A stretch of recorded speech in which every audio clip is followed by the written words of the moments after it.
Shalom and welcome again to this edition of Seekers of Meaning, the podcast TV arm of Jewish Sacred Aging. I'm your host, Rabbi Richard Address. Thank you very, very much for joining us on today's edition, which I promise will be very, very enlightening. And to that extent, we would like to welcome to today's edition Dr. Joy Zelikovsky, the director and owner of Nourish the Heart Counseling, located anywhere your phone or laptop exists. But Dr. Zelikovsky is coming to us from Connecticut.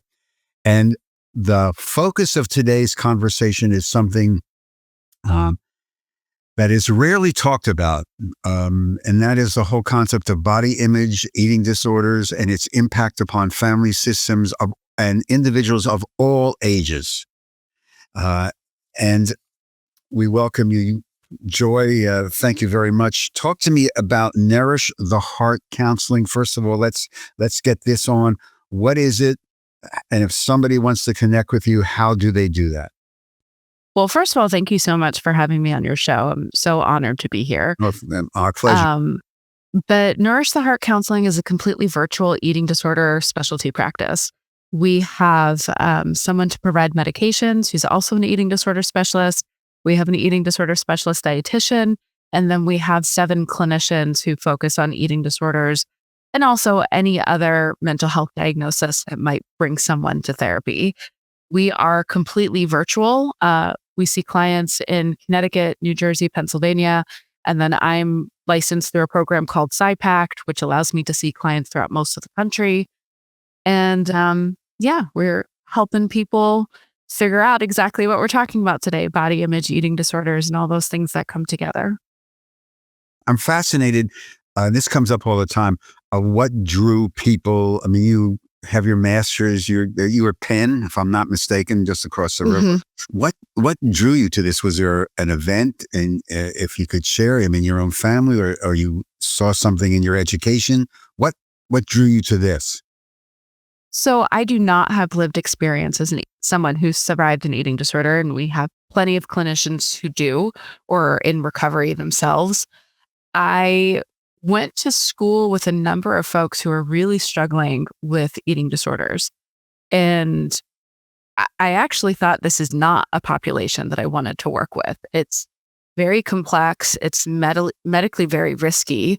And I didn't see myself going that direction. And then I graduated with my bachelor's. And as is surprising to no one, you can't really get a job with a bachelor's in psych. So the only job I could get was at the Renfrew Center in Philadelphia, which is a residential eating disorder clinic. And when it wasn't my close friends, I was like, oh, this work is actually challenging and important, and I really enjoyed it. And so I did that during my master's, and then I continued to have that be my focus during my doctoral work. So could we just decode some of this for people who may not be aware? There's anorexia, bulimia. What are that's the right word, categories? Mm-hmm. So we have kind of what we call the big 3 with eating disorders. We have anorexia nervosa, and that's typically when people are restricting either calories or food groups in an effort to lose weight. There's very often a mental mismatch between what their body looks like and what they think their body looks like. So these are the folks who will say, I'm fat, I'm really big, when they're in an undernourished body. The caveat to this is that we also have people in larger bodies or fat bodies. I refer to myself as fat. I'm comfortable with anybody doing that. Just be mindful when you're talking to people in larger bodies, what language you use. But people in larger bodies can have all of the same medical consequences of anorexia and malnourishment, including death, despite being in a larger body. So we call that atypical anorexia. When you have all of the same symptoms, you're just not in a small body. When we talk about bulimia, we're having folks who very often binge and purge. Binging is described as feeling out of control around food, eating a lot more than somebody else normally would in that same situation. So that could be going to several fast food restaurants and getting multiple meals. could be cleaning out the pantry in one sitting. And then we have what we call compensatory behavior, which is purging. So that's vomiting, using laxatives, over exercising, anything that is an effort to get rid of the calories that have been consumed. Then we have binge eating disorder, which is the binging without the purging. So it's all the same behaviors, we're just not seeing the compensation. People can move across all of these disorders at any given point in their illness. So we see people with anorexia who start binging and purging, and vice versa, and it goes back and forth. We additionally have another eating disorder called ARFID, avoidant restrictive feeding and eating disorder. And those historically would be classified as our picky eaters. These are folks who struggle with textures, with taste, or might have some trauma around food, like a choking incident. Um, these folks are not necessarily concerned about losing weight. In fact, many of these clients would like to gain weight, but the variety of foods that they'll eat is so limited due to texture sensitivities or fear around certain foods that they end up becoming severely malnourished and underweight because they just can't get enough in. I've had clients who will only eat like 7 foods or 3 foods. So it's about getting more access and variety for them. Just on this last one, I'm familiar with, kids who go through a stage where they eat 3 or 4 things. It doesn't matter, and eventually they grow out of it. But that's not unusual, right? That can be typical. Yeah. This is whenever we're talking about any mental health disorder, we talk about impairment in functioning. So if you have a child who's doing that for a couple months, even a year, but their weight's remaining stable, their blood work is looking good for the most part, we're not seeing an impairment in functioning.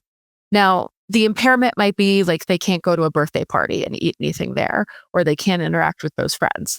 Then we would start to say, okay, something else is going on here. And then, of course, if we have any of the medical complications, that would be a pretty severe impairment in functioning. General thinking, this affects more women than men. Yes or no? Maybe. Good answer. So the Very typical, Jewish, very rabbinic answer. Very good. The typical therapist answer you'll get is it depends. Thus far, the research has always focused on women. And so the numbers reflect that. However, men absolutely get eating disorders. They sometimes can present a little bit differently. So we still have men who are kind of falling into that stereotypical eating disorder of either anorexia, bulimia, binge eating. We also have a lot of men who fall into what we call subclinical eating disorders. And these folks are usually trying to get bigger, not smaller. They're trying to build more musculature. So what ends up happening is they don't get counted in the eating disorder research because they're not trying to be smaller. They're not trying to lose weight. But the behaviors in which they're engaging and the things they're doing are very similar across the board. And then the medical issues that come up are also very similar, but they don't get caught. And because we have this idea that eating disorders are more female focused than male focused, we also don't ask the questions and don't bother looking. So there are many men who just never get diagnosed. Second question. Is this any way, shape, or form, is there any type of genetic proclivity that has been studied to indicate that a person may have a proclivity for some sort of eating disorders? Yes or no? Yes. Eating disorders are very complex. We see there's very rarely one thing that is responsible for an eating disorder. We know that there's a strong genetic predisposition in a lot of people. We know there's also a lot of social and cultural determinants that can go into it. And we know that there are a lot of changes that take place in the brain that can contribute to it as well. So it's just because you have somebody in your family doesn't mean that you will develop an eating disorder, but it could mean that you are at higher risk. And then if certain things come together in certain ways, that could be the starting point for someone. other myth. This only affects younger people. Absolutely not. It affects people over the entire age range. Um, we used to think that it really was an adolescent thing. And for men, it happens a little bit later, like early 20s is age of onset most typically. And so we would really focus on those folks. And then anybody who had an eating disorder and who was a little bit older, we'd say, oh, it just wasn't diagnosed previously, but it must have been there the whole time. That is not true. You can develop an eating disorder at any age of your life. Very often it's a response to stress and transition. It's what we call maladaptive coping. So we're actually in a good way starting to see more research around women in menopause and the development of eating disorder and body image issues. But it doesn't matter where you are in the age spectrum. Unfortunately, you can develop an eating disorder. You alluded to something before I want to follow up on, and that's the cultural issues. There are some cultures that I think, this generalization, equate food with love. You know, if you have the 6 cores, you know, you love me, et cetera, et cetera. And this is, I know, oversimplification. How important are in your research and in your practice are various cultural differences in approaching this issue? They're vital. I mean, culture is so much about how we relate to the world, how we relate to the systems in which we function. So you can't pull that apart when we're talking about an individual. Like, what is the culture? What is the system that you grew up in? And how is that impacting how you are today? Jewish culture has a lot of holidays. Those holidays tend to be very food focused in particular. And for someone struggling with an eating disorder, that can be, we have a major holiday every week that involves a lot of food. This is So true. imagine struggling with an eating disorder and now having to face Shabbat every week and figuring out if you're preparing the food, how's that going to go? If you're meant to be a guest or just eating the food, what are people going to think if you do or don't? We have this very stereotypical Jewish mother, like you need to eat more, you need to eat more. And then the same breath, have you gained weight? So it's present in everything we do, and every culture has their unique experience of food and how that's going to impact someone struggling with body image or an eating disorder. So, can you give us some tips for parents who may be observing different behaviors, or are there certain behavioral triggers or keys that if a parent, let's say of a teenager, starts to notice that should elicit some sort of warning sign? What would some of those be? We would look for rapid weight shifts in either direction. If somebody's losing a lot of weight, if somebody's gaining a lot of weight, those would both kind of set up some flags.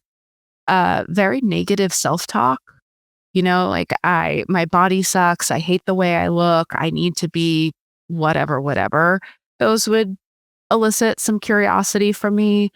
If you see people saying, I can't eat these things, or these are bad, these are not good for you, I would be interested in where that's coming from. A lot of friends who are on diets would also be like, oh, okay, maybe this is impacting us in some not so great ways.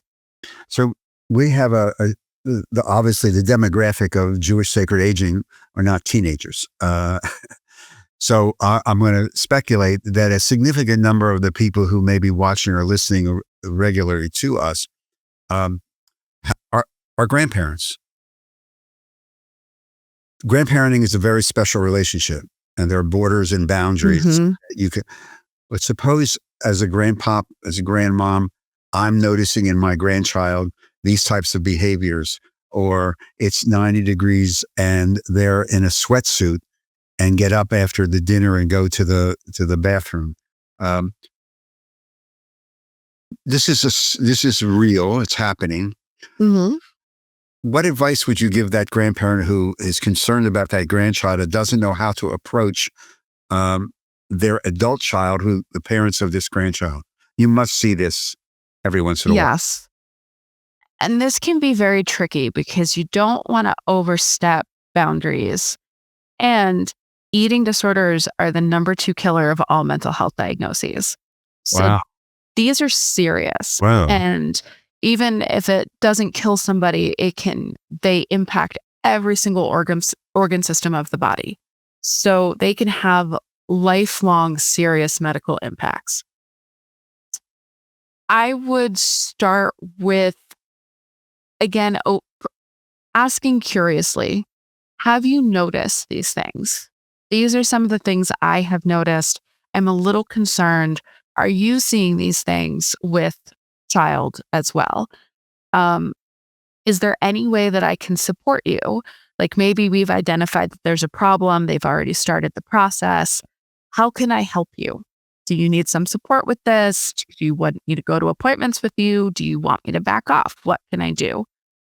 If they haven't started the process, this is why this is concerning. I have this information and I'm wondering how you feel about this and have you noticed these things too? And approaching it with gentleness. A lot of parents, there's still this myth that parents cause eating disorders, which parents can certainly engage in behaviors that maybe aren't the healthiest for themselves and their kids, but they are not the cause of a mental health disorder. And but there's a lot of judgment there of, well, I really screwed up as a parent. Like I gave my kid this awful thing, or people are gonna think that I did this thing. So we want to be very careful of not judging, but letting them know that we're here and we're available for any kind of support that you may need through this process. Uh, we're speaking with Dr. Joy Zelikovsky, the director and owner of Nourish the Heart Counseling. And somebody wants to get in touch with you. What's the website? So it's drjoyz, drjoyzee.com. And then we're also on Instagram at Nourish the Heart Counseling. We're on TikTok, Diets Don't Work. We're all over the place. Okay. You've used the connection that eating disorders and mental health issues in the same sentence. Let's demystify that. They are the same. They lead to each other. They are intimately connected. Could you just walk us through that? All of the above. Oh, okay. So we know that it's very common for people to experience other mental health disorders with an eating disorder. Most commonly, we see trauma, we see OCD, anxiety disorders, and depression. We don't know if one precedes the other, if they happen simultaneously. It's probably a combination for some people. I have never in my career seen, I guess what you would call maybe a pure eating disorder that didn't have another diagnosis with it. It is possible. I just personally haven't seen it. My thought behind that is that eating disorders really come away as they're maladaptive coping. So the world has become chaotic, it's become hard, it's become stressful. We're trying to make sense of this chaos. And the eating disorder behaviors help us do that. So you're struggling with anxiety, restriction makes you feel better. You're having a really bad day, something awful happened, binging and purging might make you feel better. It doesn't last very long, which is why you keep having to do it over and over again, but it helps. So it's also that's one of the reasons why it's so challenging to recover, because now we're going to take away the one thing that has been helping and telling you to do things that still help, but maybe don't feel as good in the moment. This whole conversation, and we alluded to this before we went on the air, opens the door to a larger conversation about body image. And this is a generalization, the American cultural obsession with body image from the time you're a child, even as you get older. Could you just talk us through as a professional in the field who deals with this every single day? How do you understand this obsession in American culture? Unless I'm wrong, you have to look a certain way as opposed to just saying, this is who I am, I'm healthy. You're not wrong. Um, this is a whole, I have a class I teach on eating disorders, and this turns into like a 2-hour lecture. The really short and sweet of it is that eating disorders, body image, anti-fatness has a long history of racism. The the very watered down version of it is that when we started to colonize the US, we saw people with different bodies who were eating different food. And the idea was, we don't want to look like them. There was a very literal understanding of you are what you eat. So if we ate like them, we would look like the indigenous population, which would make us less. That has followed us through for centuries. We see it in how we treated, especially Black women and slaves. Um, Black people sometimes have a different body shape. That was considered lesser. You didn't want to look like them. You didn't want to look like these ethnic groups. You wanted to look like the ideal Christian white person. And it gets very complex. I know right now it seems so out of context, but we even have writers like Kellogg, the guy who started the cereal company, and Graham, the graham crackers, talking about the moralness and purity of certain foods. And you have to eat in a certain way. It was usually very bland to be moral and pure and a good Christian and different from these other groups. And we see that follow us throughout this history of how we relate to our bodies. And if you notice, when people talk about dieting, I was good today. And there's a moral piece to this. I'm acting as I should be. I'm acting with my morality. There is another type of disorder that is not officially a mental health diagnosis yet, called orthorexia. And it's all about clean eating. What clean means is also very different for each person, but there's a superiority, there's a rigidity around these things are good and I am good because I eat in this way. And we see that all the time with how we talk about food, how we relate to food. I'm being bad if I have this. So that is the incredibly condensed version of sort of how we got here. Wow. And we just see that come into things all the time. Like I need my body to be a certain way to be considered a good person. It's never as clear as that, but that's the undertone. Fat people are considered lazy. They're considered uneducated, stupid. They don't take care of themselves. All of this is coming from years and years of racism and thoughts about these different bodies and what it means to be a good person. So I got to ask you, because I can see how this could turn into a several-hour conversation. But so I've read some stuff, and this has come up in some other classes. But the impact of social media on the idealized body, and I know some friends who have studied this for, like, in the image from Hollywood. This is what the ideal body image looks like. You're seeing it on screen. You see then it replicated in magazine covers, et cetera, et cetera. So, which may not have any, I don't know. That's why I'm asking you. This is also, is it not then part of this cultural imprint? Absolutely. Okay. There's no way to avoid that. So one of the things to remember is when we're seeing these people, especially celebrities, they have entire teams who are meant to help them look a certain way. Right. I would not recommend dieting for anybody, and there's a ton of research on why, but these people also have personal chefs, they have assistants, they have people to help them maintain a certain lifestyle when it comes to food and exercise and body. Then we have Photoshop. Then we have even the angles that you take a picture or video. I can make myself look very, very different in an image just from standing a certain way. And we do have some social media influencers who've been really great at showing, like, here's the final product and here are all the shots that I discarded in the same body to get to this final product. So we are demystifying that a bit, but it's very clear that we should look a certain way and aspire to look a certain way. Yeah, and I thank you for this because obviously we don't have enough time, and it is a class unto itself. Um, but it's just fascinating to see the interplay, the intersection of food, culture, ethnicity, um, idealized bodies, Hmm. prejudices. And from what I'm hearing you say, they all contribute to self-image. Yes. Um, and, you know, in our Jewishly, there is this sense of this is the sacredness of the body, and you take care of the body.